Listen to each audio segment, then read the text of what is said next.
Alright guys, in today's video we're gonna go on and update to the latest macOS. So here it is.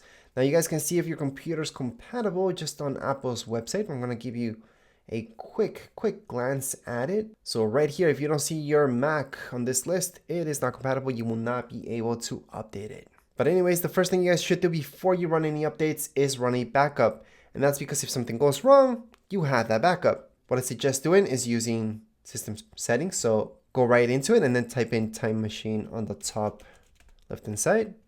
It's something that's pre-installed on your Mac.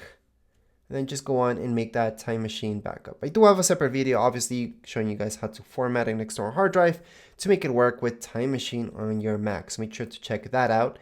But right now I am running this backup. I'm gonna wait for it to be done, and then, and only then, I'm gonna update my Mac. Obviously, before you run the update, you should check out if your apps are compatible.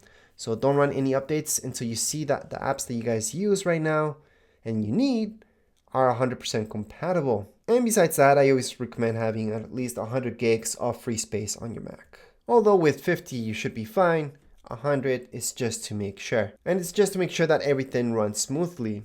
Alright, so right now you are all set and ready to go. So we're going to go into system settings down here below.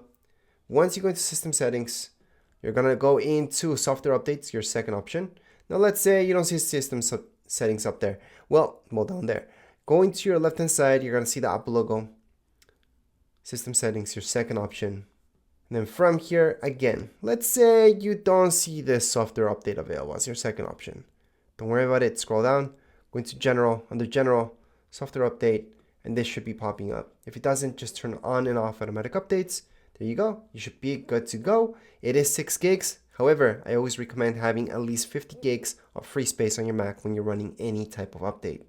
But now that you guys made your backup on Time Machine, you guys looked up that your apps that are fully compatible with the next macOS, and you're not working on any projects, plus you're going to have your Mac plugged in the whole time and not work on anything while this is happening, go ahead and tap on Upgrade Now. Once you do that, click on Agree, put in your passcode if you have one, hit OK, and it's going to download.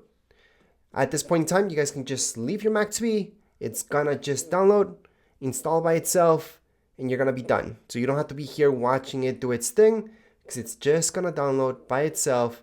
It's going to restart. You will see an Apple logo loading bar, and then you're going to be done with the update. And once again, this does depend on your internet speed, how fast it is, the download time. You guys can speed it up by using an Ethernet cable, for example. But when it comes down to installing, well, the older the Mac, the longer it's going to take. All right, so as mentioned, if you left your Mac to be, we just restarted, you would have seen an Apple logo in loading bar.